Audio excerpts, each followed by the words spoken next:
Hello, Tim Sylvie here, and today I'm delighted to be heading across the Atlantic to the US of A to welcome another guest host, a woman who's currently smashing it on TikTok and Instagram with her F1 related skits.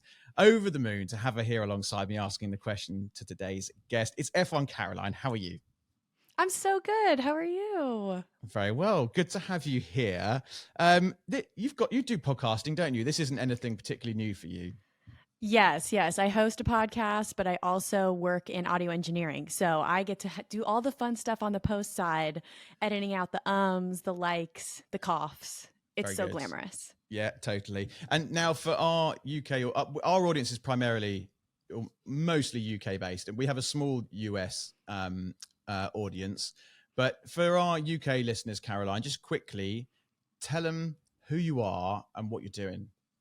Sure. So, again, my name is Caroline, and I am based out of the East Coast of the United States because we all know the US is pretty big. And I make Formula One content. It's primarily meant to be funny, lighthearted, but still respectful towards all people involved. A way to kind of share the news, but also bring a little giggle into your life. And I try to keep it pretty consistent.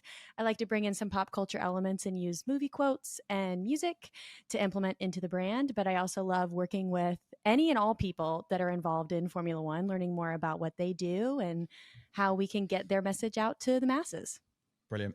And you're probably going to be modest, but Caroline's actually absolutely smashing it. You're growing by like what 20,000 Instagram followers every couple of weeks, every 3 weeks or so. It's growing much faster than I expected it to grow. I'll be honest. I was never the funny one in my family, so it's been enlightening to see it happening in the social space. Well, it's great to see. Thanks for coming on. Shall I introduce today's guest? Oh, yes. I'm so excited. So today, I'm very happy to say we're joined by a woman who remains hugely respected in the Formula One paddock to this very day. She's worked with the likes of Damon Hill, Nelson Piquet, Nigel Mansell, Ayrton Senna, Keke Rosberg, Lance Stroll, Jamie Chadwick, Frank Williams, and loads more. She's a woman I've been aware of for a number of years and have heard nothing but universally pleasant comments about her. And in a small world like Formula One, that's not something you hear very often. She's seen and done so much over the course of several decades in the sport, so apologies in advance for jumping around all over the place here, but there's an awful lot to cover. We've had F1 world champions, IndyCar drivers, rising stars, pioneers, team bosses and pundits on this show, but believe me when I say that Anne is right up there in terms of individuals we know fans and industry players want to hear from. She's hit the motorsport press recently as it's been announced that she's consulting with Matt Bishop, the Racing Pride ambassador and former comms chief at Aston Martin F1, and his new agency, which is called Diagonal Communications. We'll touch on that a little bit later. For now, we're here to learn about her life, career, thoughts and opinions, and it's a great pleasure to have you on the MotorMouth podcast. How are you?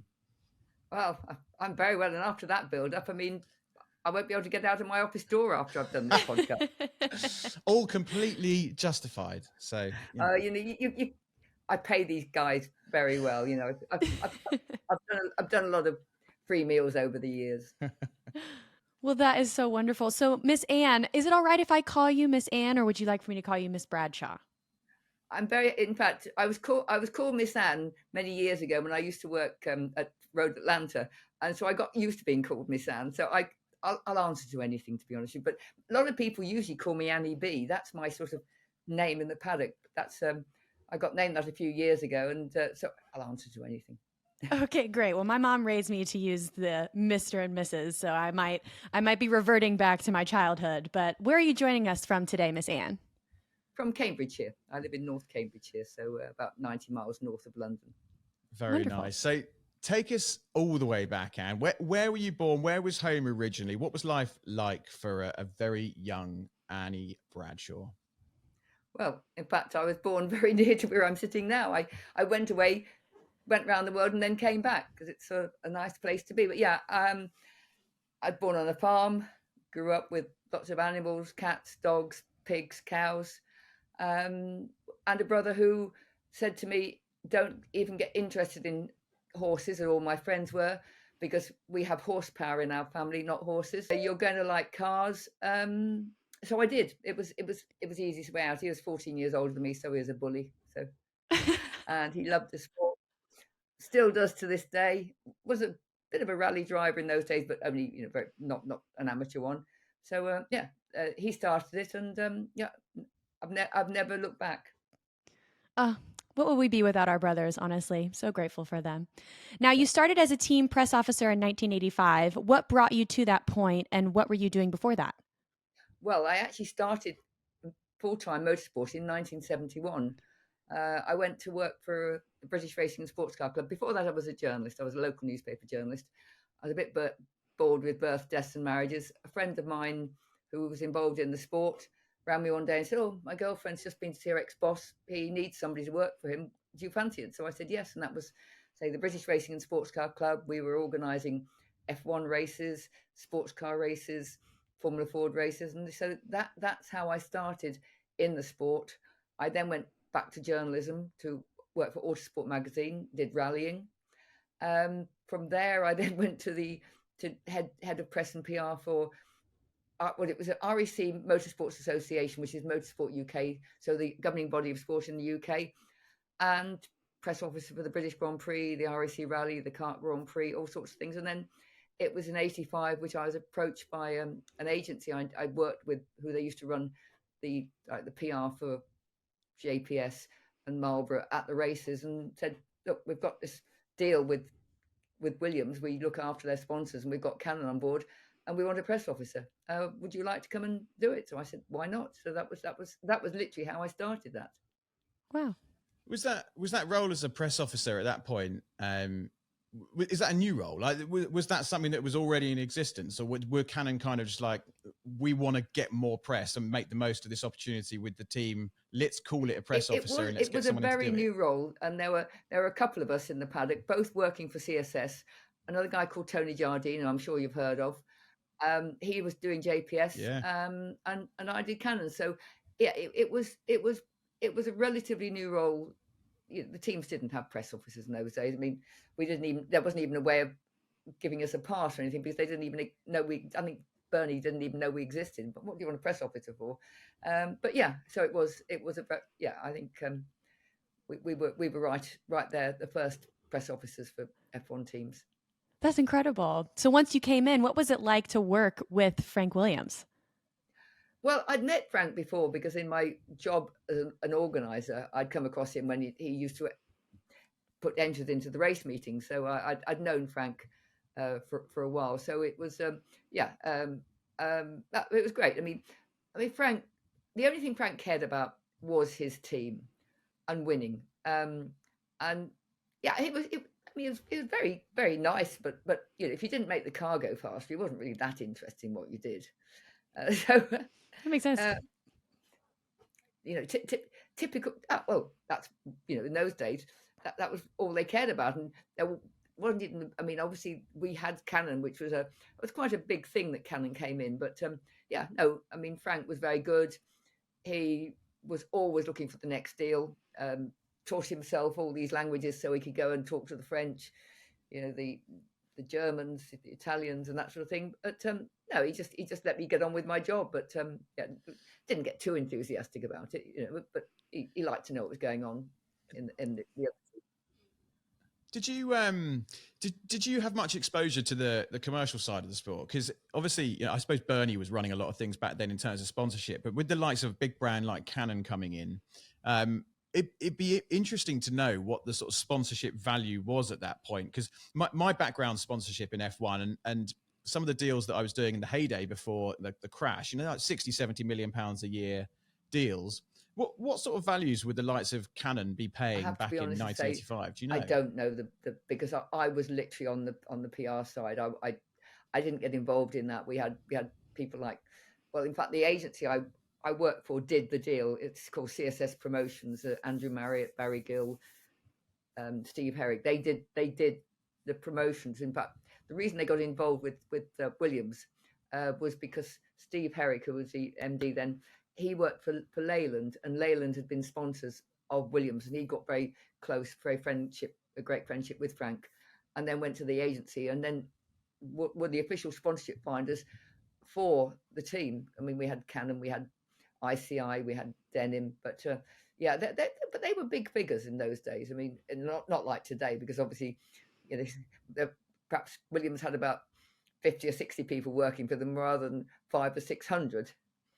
So but still, yeah, they were fair sums. But like, I wouldn't know whether somebody like Canon were paying 15, 5, 20, 25 million. But yeah, it was, but it wasn't a small amount, I'm sure.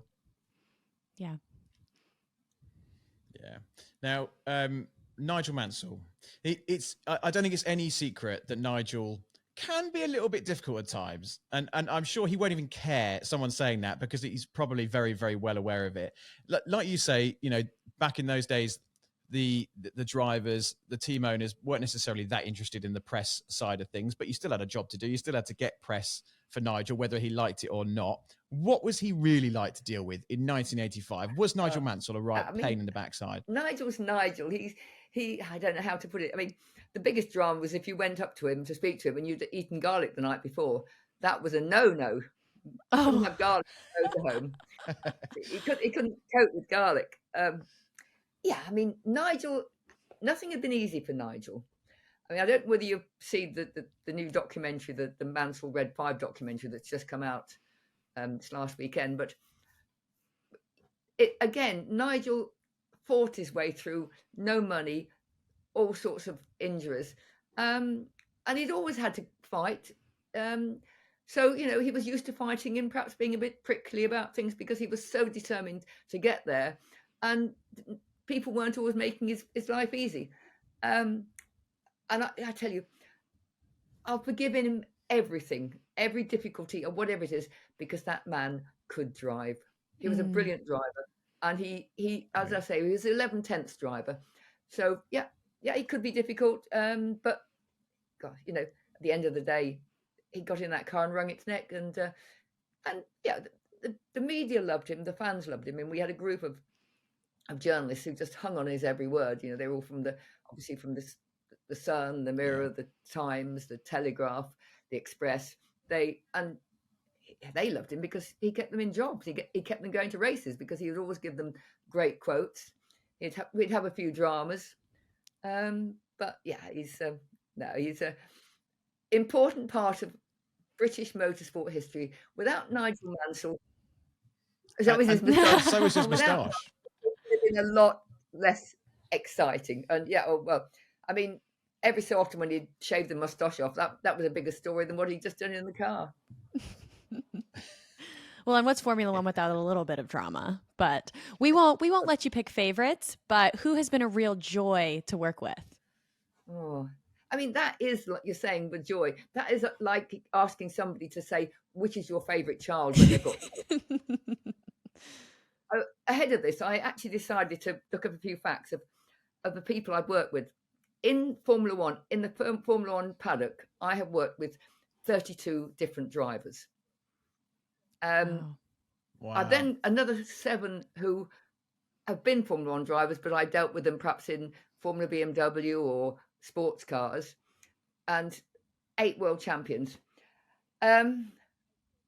Riccardo Patrese was just a gentleman. Loved Riccardo. Seb Vettel, I was there when he did his first race in F1. I came across him earlier through BMW. They were great, but Damon, they all had their good sides and their bad sides. But I suppose one of the most amazing people and most inspirational people I've worked with was also Alex Zanardi, who I worked with at BMW after his F1. I'd known him in his F1 days, but I hadn't worked with him. Then I worked with him with BMW, and gosh, what a joy! Now he was a joy to work with. Oh, that's wonderful. So were you out there traveling to every single race, and was that difficult? I mean, everybody travels. I mean, there's a lot of people that travel to a lot of the races even now, and we hear about how taxing and how tiring it is. Was it also just as taxing and tiring then? Well, we only did 16 races. We didn't do 24. Mm-hmm.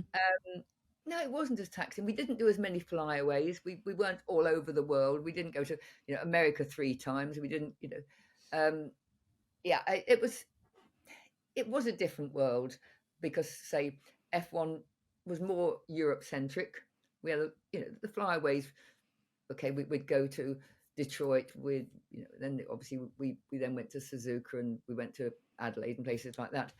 But no, I mean, I was a lot younger then, and when you're younger, you just go with the flow, and it was exciting. And no, it wasn't a chore, because if you're enjoying yourself, it's really not too difficult to go off and get on a plane and head somewhere exotic that you've never been to before. Sure. What was your favorite? Where did you go to? What did you always look forward to as a destination? Well, yeah, fun. I mean, I used to love Adelaide. I have to be honest and say I've never forgiven Melbourne for taking the race away from Adelaide. Adelaide was amazing. I mean, it did help. It was the last race of the season, and we all went on holiday after that. But Adelaide was great. Always loved Montreal. I mean, parties and the food and the people there. Yeah. And then if you're going to talk about somewhere where you you're just in awe of the track, then you've got to say Suzuka and Spa. So, but I loved Adelaide. Yeah. I've never been to Adelaide. I've done Montreal, and I've done my favorite at the moment is Austin, purely because it's one of those that the city is fun and a bit odd, and the Sunday night in Austin is just unbelievable. The post-race celebrations there are so fun. The bars are brilliant. The people are friendly. I've had so many good nights in Austin. But it's always interesting to hear what people like. Now, one thing I'm really curious about. Ego's bar in Austin, a cowboy karaoke bar. Oh, you've got to go. You haven't lived if you haven't been to Ego's. That is the best place. Forget Pete's Piano Bar. Forget that. Ego's. I don't like Pete's. I don't like Pete's. Pete's is too busy, too noisy. I'm too old for that now. I can't cope with it. I like the Blind Pig, and usually end up blind drunk and sort of cowering in a corner by 2 a.m. Well, Caroline, you've done Ego's. Try that one I out. have, yes. Living in America, I love getting over to Austin. Amazing. It is. It's down and dirty and cheap, and it's cowboy karaoke. Hats are welcome. So hats are welcome. Okay, both of you then. What would be your go-to cowboy karaoke song? God. I love These Boots Are Made for Walking. It's old school. It's my jam. I love that one. Oh yeah. God.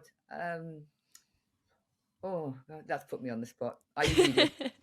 I sing in Japan, but I don't in this place. They are so good in Egos. The people who go up there, they are amazing. They're professionals. Well, I mean, at some point I'm going to make Caroline sing, because Caroline. Yes, you're but trained, not necessarily in you've country. I was more classically, so there'll be some nice vibrato in there. Oh. Well, weirdly enough, I've got an album that no one will ever find, but I recorded an album when I was 14 years old. It's a choir boy one. It's not cool. I love it. An album nonetheless. So I'm just going to leave that there. Just going to leave that there. Anne, I want to know what life was like in the paddock in 1985. So I've worked in Formula One since 2005. Been to lots of different paddocks, but I only know that sort of relatively modern side of the sport. How can you sort of visualize a 1985 paddock for us? As you say, you see the modern day motorhomes that I remember when they first started. The McLaren one was named a brand centre, not a motorhome. But in those days, every team had a Winnebago. We had a married couple who would drive it from race to race, and they all used to follow each other and stay at campsites. So they're all friends, stay at campsites between the races. They'd arrive there. They'd make the sandwiches. They'd, we were sitting was where they slept. And that basically was it. We didn't have lots of hospitality and things. If you come along, well, you can have a beer and you can have a sandwich. There wasn't the lavish silver service and the bars and that. It was very, very, very basic. I mean, I worked out of the back of the truck. The truck was where the drivers changed, did their debriefing and everything. And I actually stood next to the guy who was mending the gearboxes on a little bit of bench top with my portable typewriter. I'd have a photocopier there, which I always knew if the engineers had touched it because it was broken. Broke it. And that's what it was. It was you all used the back of the truck and the motorhome was just, and you went and had the sandwiches. For yourself personally, was it more fun in 1985, or do you think it's more fun now as someone working in it? I mean, it's different. It's different today. It was fun then, and it's still fun now. Mm-hmm. I just think we're evolving. Mm-hmm. F1 never stands still, and I just like to think you just go with the flow, and whatever's happening now, that's great, and it's good for the sport that it doesn't stand still. I mean, somebody said to me, a very good friend of mine who I work with, said, "You should never live in the past, but learn from the past." And that to me is very important. I've learned everything along the way, but I'm always looking forward to the future. Mm-hmm. Yeah, it's funny, isn't it? You talk about, doing your work in the paddock in 1985 with your portable typewriter. I mean, now everyone's just walking around with this little tiny phone in their hands, and it's job done, isn't it? But it's amazing how things change. I mean, Caroline is a great case study of how things have changed, because 1985, 99. Well, I would not have done. I wouldn't exist in 1985 with what I'm doing now. No. No. Well, there's that. That's also true. But you wouldn't, this whole content creation influencer thing that's happening thanks to things like Drive to Survive. The sport is so different, and you've got to move with the times, haven't you? Or I suppose you just get left behind. Yeah, and social media is king.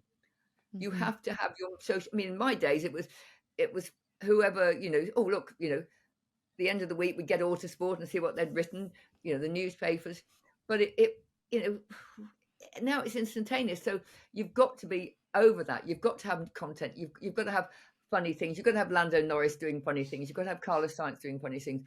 You've got to entertain, because you've got to keep up with the young people, and that's how they want to learn about Formula One. So that's what we have to do. We have to give them the content they want. The Drive to Survive, the podcasts. I mean, this sort of thing. Everything is what you do is what the next generation of fans want. Mm-hmm. Yeah. Speaking of keeping with the times, modern F1 is pretty focused around inclusivity and diversity and some of these big social issues. But, and correct me if I'm wrong, but that has not always been the case. When you were around in the 80s, how was that for you? Those words didn't exist in the 80s. Yeah. We didn't know about them. And I'll put my hand up and say, from the first day I worked in this sport to now, I've never, ever had a problem being female or anything at all. That's amazing. I had a lot of fun. A lot of people would say things or do things those days that would be frowned on in this day and age. Somebody would pat you on the bottom, or they'd call you love, or they'd, pinch your bottom or something. And you didn't take it as an insult. And if you did, you just put your elbow in them and said, "Don't you do that again." We didn't have this thing. And as I say, I think the diversity thing is very important, that we have become a very white male sport. And I love it when I see a Japanese, a Chinese, I see Lewis Hamilton, I see people of black people, every color. I think that's lovely. And because we need to be out there entertaining everybody, and them wanting to be part of us, not thinking, oh, it's not for me. Mm-hmm. But then again, it's good that these things are addressed, and that you now look at, and whether you put on the TV and watch the presenters, or whether you look in the garage, you see a lot of different people, and obviously a lot more women who are there working in very different roles. In my day, you did catering or you did PR. Nowadays, you're engineers, you're strategists. I was talking to Bernie Collins yesterday. I mean, great lady. Yeah. Clever people. It's lovely, because nowadays, in those days, I think people would have been shocked that a woman would be doing this thing like that. They wouldn't think that a woman would want to do that. And I don't think they would have stopped a woman doing that. But I don't think that it wasn't what people went out and said, look, women can do this, go to university and take this course. No, there's a courses for women, there's courses for men. So, yeah, I love the way it's going. But, yeah, in my day, those words didn't exist. Well, they did, but we didn't know that they were about us. Yeah. It's kind of refreshing to hear that sort of view. It is such a hot topic now about inclusivity and women participation in the sport. And we'll talk more about W Series and things like that a little bit later on. But I wanted to touch on one of the drivers that you've worked with, Mr. Lance Stroll. Now, we see more of the drivers than we have historically. In Bernie's day, they were put behind their visor, and you didn't really get access to them, but it had that sort of air of like these godly people that we never saw as the public. We see a bit more of them now, but I think people like Lance Stroll, we still don't really know. And my sort of case in point with this is Sebastian Vettel. When he was in his prime, everyone hated him. He was a villain, and he did certain things that people really didn't like. And gradually over the years, he sort of become everyone's favorite guy. What's Lance like as an individual? Behind all the money, get rid of all that stuff. What's he like? He's just a very nice, respectful person. I had no problem working with him. He was always good. If we ever didn't want to do something and I'd say, look, you should, he would listen to me. But the dreadful campaign of people, rich kid, that sort of thing, it hurt him. And I just felt so for him, because he'd done nothing wrong. As we say, it was an accident of birth. But for some reason, he was the one who got more dreadful social media comments than any. I mean, I've worked with billionaires' sons. I worked with Pedro Diniz. I worked with Nicholas Latifi. But Lance was the one they really went for. I suppose because his father is so involved in what he does. Sure. Where, sort of the Pedro's and Nicholas's fathers you don't see them so much. Mm-hmm. But he's just a very decent, nice person who was totally underrated. They didn't give him the chance. He came in young, came in from F3, and everybody was on his back straight away. And it hurt him. And so if he became a little distant, it was because, why should you when people are just treating you that way? But I've got a lot of time for him, and I've got a lot of time for him as a driver. Mm. Do you ever feel like you take on almost a counselor role with some of these drivers as they're going through these things, and you're almost, I don't know, being their emotional support as much as you're being their PR support? Yeah, I mean, there have been some drivers that, you can see when they're down if things are going wrong in all forms of motorsport. I mean, and you just have to, they have a bad day, and you have to try and say to them, look, just because you've had a bad day doesn't mean you're a bad driver. Mm-hmm. But everybody has a bad day. You look at tennis, cricket, football, they all have off days. And, the stresses and strains on you driving that car, and you have a bad day, but, you're not suddenly a different person. So yeah. You can tell when it's getting to them, and you feel for them, because it's so out there because they can't walk anywhere without somebody taking a picture, put it on social media. And, Lewis, I mean, suddenly everybody's saying, oh, well, look at what he's wearing. Good for him. Wear what you like, Lewis. Yeah. And why should people criticize what you wear if you're comfortable in it? And I think it's great showing your personality that way. Absolutely. Couldn't agree more. I mean, look at me. I'm wearing a ridiculous cap that's for someone half my age. I was about to mention it. I was about to get one of my caps and put it on and say, look, I can outdo you. Well, I've got loads of caps but the reason I got this one in particular, I was at Silverstone the other day, and I went with my middle son for race day, and we were sat up at Chapel, and it's an uncovered grandstand, and the sun came out, and I was absolutely burning to a crisp. So I went down to the little store to buy this. 50 quid, this bloody McLaren hat. And it had this, for those who, I mean, no one can see me, but I'm wearing this cap. It's got this horrible camouflage thing under the peak. And it is for someone who's 16. And my wife said to me today when I was walking around town, she's like, you do realize you look ridiculous. I'm just going to roll with it. So, yeah. Look, I'm a bucket hat fan. Mm-hmm. I would wear a bucket hat every day if I could. I mean, I'll perhaps go. I've got a Paul Ricard one over there, and I should go and put it on. Then I can match you. I feel like you should. I feel like you should put it on. Right, bucket hats—they're really the style now. Yeah. I definitely think you could rock it. Bucket hats are cool. Yeah, they are. Yeah, I mean, Lando's made them cool, isn't Yes, he has. His thing. I need to get a bucket hat actually, but that doesn't cover enough of my face. My pale English skin needs cover. There we go. Beautiful. Look at that. That's awesome. That's wonderful. Yes. Do that. I like that a lot. No, I love my bucket hats. Mm. Caroline, I feel like you need a hat on. See, my head, I have a small head, and I feel like when you see it in proportion to my body, you don't P-head. realize it, but I have a really small head. So bucket hats come down to like my eyes. So I'm looking like this every time I wear one. It's great. Oh, where have we gone? What's happened? Yeah. Let's bring it back. Let's bring it back. I mean, I'm going to lower the tone completely and make everyone feel sad and emotional, because the next thing we wanted to touch on before we got lost in bucket hats is 1994. Now, a year that everyone remembers, one that will live long in your memory, I'm sure. You had the joy of working with Ayrton Senna. Unfortunately, you were also there when he passed away after his fatal crash. Before we come on to that part, on the positive side, what was he like as an individual? Because we sort of see these documentaries and he's got this sort of status, this sort of glow and aura around him. Was it like that at the time? Did you feel he was something special? Well, one thing you have to realise, that I actually did work with him in 1986 at Lotus.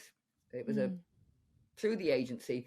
When Tony Jardine left, that was a bigger account, so they put me on the JPS account for a year. So I worked with him and Johnny Dumfries. So I'd known him pre-World Championships and then post-World Championships. And there were two very different Ayrtons. Really? Totally, I mean, it was so tunnel vision in 86. He obviously, like all drivers, have a belief in their own abilities. And he was so determined. I mean, okay, we didn't have all the schedules you have these days and say you're going to talk to the media for 15 minutes there and that sort of thing. I had to grab him when I couldn't. I'd have journalists waiting 2 hours to do an interview he'd agreed to do, because he was getting lost in talking to the engineers. And so I wouldn't say it was difficult, but he was so focused on getting himself to where he felt he needed to be. Come 94, he didn't need to prove anything. So a lot more relaxed, but a very spiritual person, very introverted in some ways. You could see that he things meant a lot to him. I mean, he's, I won't say complicated, more that just he thought about things very deeply. But as I say, spiritual, kind, nice person, could be very, very funny. Like to tell a joke and that sort of thing. So, yeah, I mean, it was obviously the saddest thing was that he'd come to us expecting to, emulate what Nigel and Alan had done, and suddenly we had this problem. And trying to get his head around that, and those early races were just a nightmare. So yeah, it was a difficult one, but yeah, I mean, it was an honor to have worked with him. He was special. So the day that he crashed must have been a really difficult day. Would you say the emotions were high and that it was one of the would you say it's the hardest day of your career? Was there a day that was harder? Oh, without doubt. And I'll say one thing, that Frank gave me some very, very good advice that day, because we were all highly emotional, and we knew it was serious. And Frank, he was in a wheelchair, so he'd been through this. He'd lost Piers' courage. So yeah. And I remember going into the motorhome and we were discussing, sort of talking about it, and he just said to me, "Anne, if you think you're going to cry, put your sunglasses on." And it was a bit good advice, because we'd all got to keep that selves in check, because we were working, we got to deal with the media, we got to deal with what was going on. And it was very, very difficult. But also I had to remember that we had mechanics there who were standing there wondering if it was something they had done wrong that had caused that crash. And that's what so many people stand. You say, "Oh, how was it for you?" I said, "No, it was for the guys who were working on the car that we had to give care to, because the media were on overdrive, trying to find out what happened, and these guys were standing there thinking that was the car, and of course the car was they took the car away, and they never didn't see it, and it was kept in that garage, and I think it's still rotting there somewhere. They never got it back, sort of thing. But yeah, there was people who were doing a job for their driver, and suddenly they were wondering, was it me? So you've got to think, like today we always think of people, the mental problems and those things, and we had to think of that, because eventually they could just not know, be in pieces, and so it was more keeping the media away from them so they didn't hassle them and things like that. So it was tough, and we all flew back that night, having known he'd died, and they were on the flight. We got Damon on the flight. We went into Gatwick, and the people were great because they called me up on the flight and said, look, the place is besieged with cameras, crews, and those sort of things. So I actually got off, and they let me off early, and a friend picked my baggage, and I went out and said to the crews, look, I will talk to you, I will give you an interview, I'll do whatever you want, but please don't try and stop any of those guys getting off, please, because they're not, and they were very respectful. Whether they do that in this day and age, they were very respectful. They stood back, they let them all go, and then we stayed and chatted. Yeah. Did you guys at that point understand what he would go on to become after his death? Because he is revered now. Did you feel that at that time? I think we did. I think we knew. Brazil loves its heroes. I mean, you look at the Pelés and that. Brazil, there's a lot of people in Brazil, and we're going to Rio and a lot, and we saw the poverty. We saw the favelas and the people who Ayrton was God to them. Because he wasn't from a particularly wealthy family. He wasn't a Pedro Diniz. He hadn't got a billionaire father, and they saw if somebody from, I say humble, relatively humble, could make it to that, so could so could they all. He was doing it, and he was so patriotic for Brazil, so patriotic, and I think that was the thing that they all saw him as he if he can do it, we can, and he was there putting Brazil, who the Brazil people, people say, well, you be careful when you go to Brazil, you'll get mugged, you get this, you get that. So apart from the fact that, isn't it lovely to go to Copacabana, those sort of things, it didn't have the most amazing reputation of a safe, nice place to go. Mm-hmm. It's fascinating, really interesting to hear about, and it must be strange to think back all those years ago and sort of reminisce about these things when and I guess a sort of pinch me moment in it to a degree, to have been there and watch it all unfold. You must have seen some incredible things over the years. We're going to push it on a little bit, and we're not going to cover half of what we plan to cover because time is literally we're having too much fun, flying by. Yeah, no, it's about, we're going to have to do a part 2.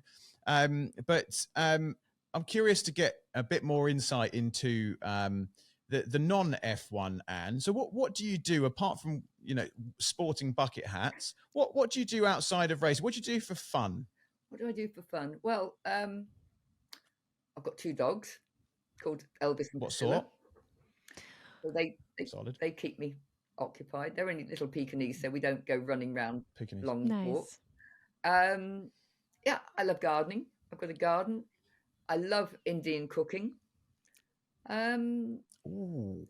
Yeah, a friend bought me this Indian cookbook and said, try this, and he loves it because, of course, he gets lots of Indian meals. But I mean, I read. I'm old-fashioned. I like reading books. I don't read them on my Kindles, and I love newspapers, and I mean, I'm in a little tiny village that's quite. It's got everything you need.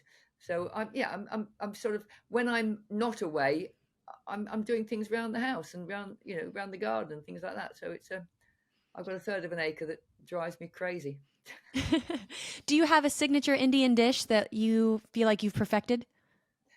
I mean, whenever anybody comes, I always make them onion barges. Oh yeah. I always make them onion barges and a dal, and I've got I've got a tamarind and coconut dish that I do because it's very good. It can have chicken, it can have fish, or paneer. So it's perhaps the one I usually do most, because if somebody comes and they say, well, I don't like fish, or I don't like chicken, or I'm vegetarian or vegan, I can make anything with that. But Yeah. yeah. But no, I did make a mistake of making black dal once, but it took me 24 hours. Ooh. You'll have to Well, edit out my look, tummy Anne, rumbling because it's making me hungry. I love Indian. I'm not far from Cambridge. I'm Bedfordshire. I can get over there.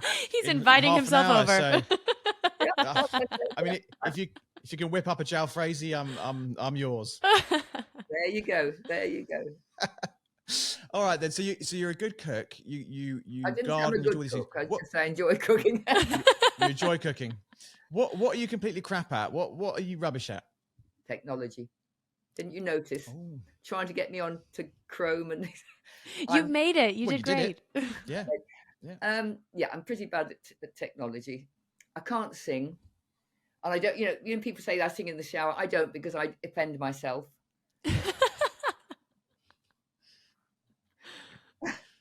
Yeah. Yeah. No, that's. And though I love my gardening, I do kill things. I'm pretty good. We all do. Very good. Well, yeah, I do. I mean, my garden's a mess. I've got a new puppy, and it's dug up holes in the garden, so I've given up. I just. It's a complete disaster area. Just ignore it now. Okay. Before we come on to, we have a final 3 questions, Anne, which we ask all of our guests all of the time. Caroline, I haven't briefed you on these, so right. We're just going to have to wing it. But before we come on to those, if you could be a press officer for any driver, any era, who would it be and why? Ronnie Peterson. He was my first real motor racing hero. I mean, I saw Jim Clark drive a Lotus Cortina at Snetton and things like that. But Ronnie Peterson just got my imagination. I thought he was a great driver. Met him, he was a lovely person, and I just thought he was the package. I just liked him. I just liked his whole way of how he was, and I was very thrilled to have met him, and also his daughter. I got to know her well when I lived in Oxford, and I thought he was very handsome. I love how there was no hesitation. Yes. She immediately knew what the answer was. A signed photograph of straight. Oh, that's perfect. Straight in there. One more before we come on to our final 3. Now, you've started working with Matt Bishop, who we've also had on the show some time ago. Probably one of the most influential communications people in Formula One. He started a business called Diagonal Communications, which you're involved with. Just very quickly, what gives the elevator pitch on Diagonal? Well, basically, Matt suddenly came to me one day and said, I found these people who are willing to back me, which, of course, anybody with any sense would back him because he's so professional.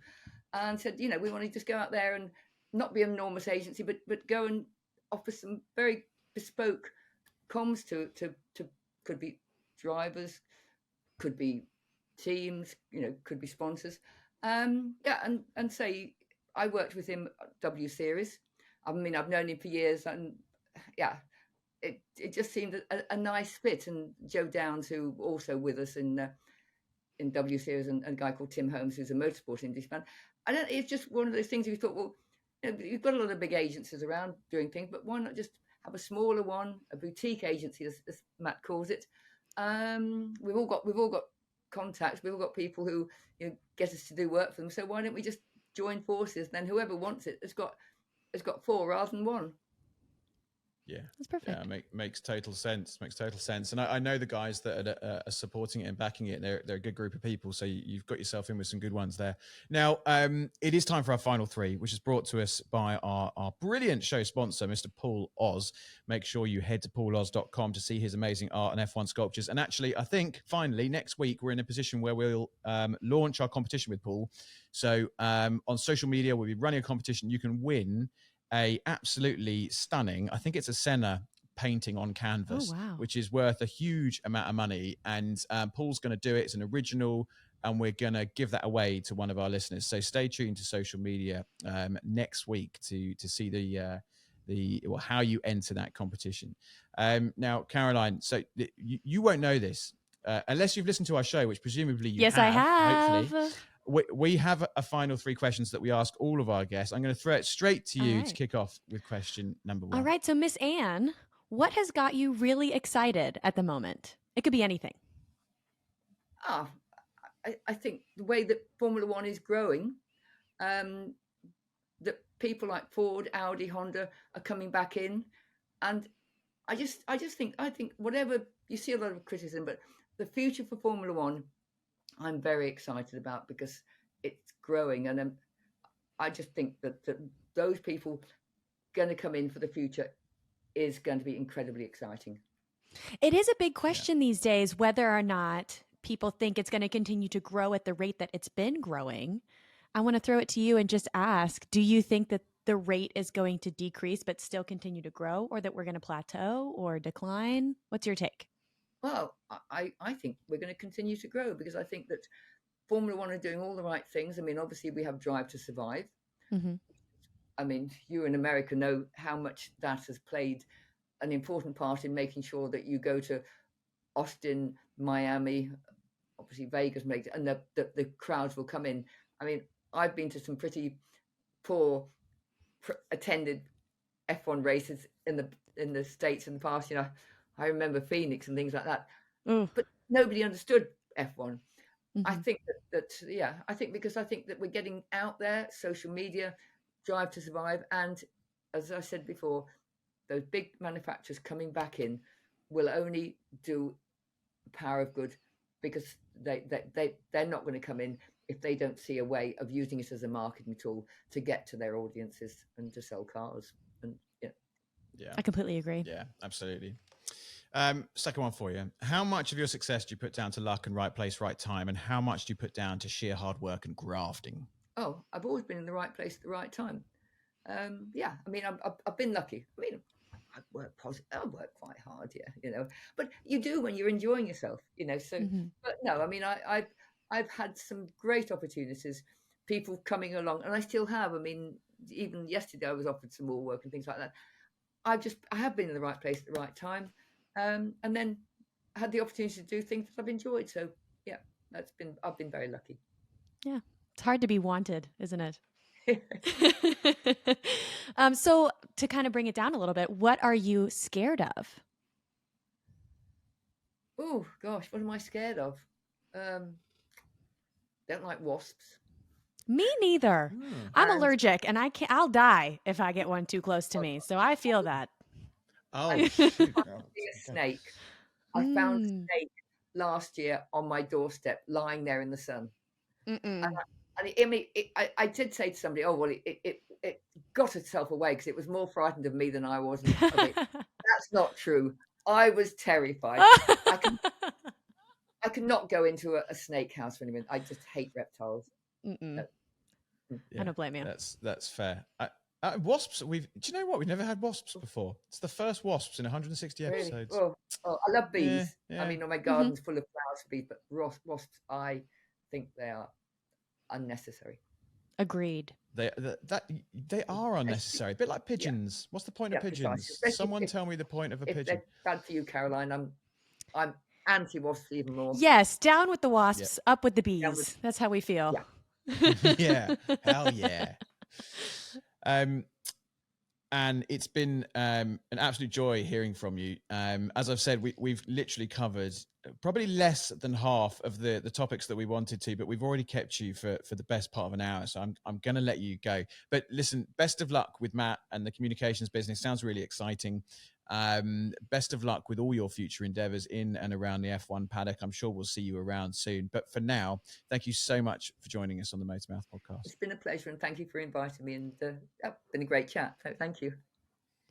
I'll be round for my curry later. I was going to say, I'll be keeping my eye out for Miss Anne's Indian cookbook coming out in a year in the future. I can do a takeaway. Send it Perfect. over. Oh, she doesn't want me there. She doesn't want me.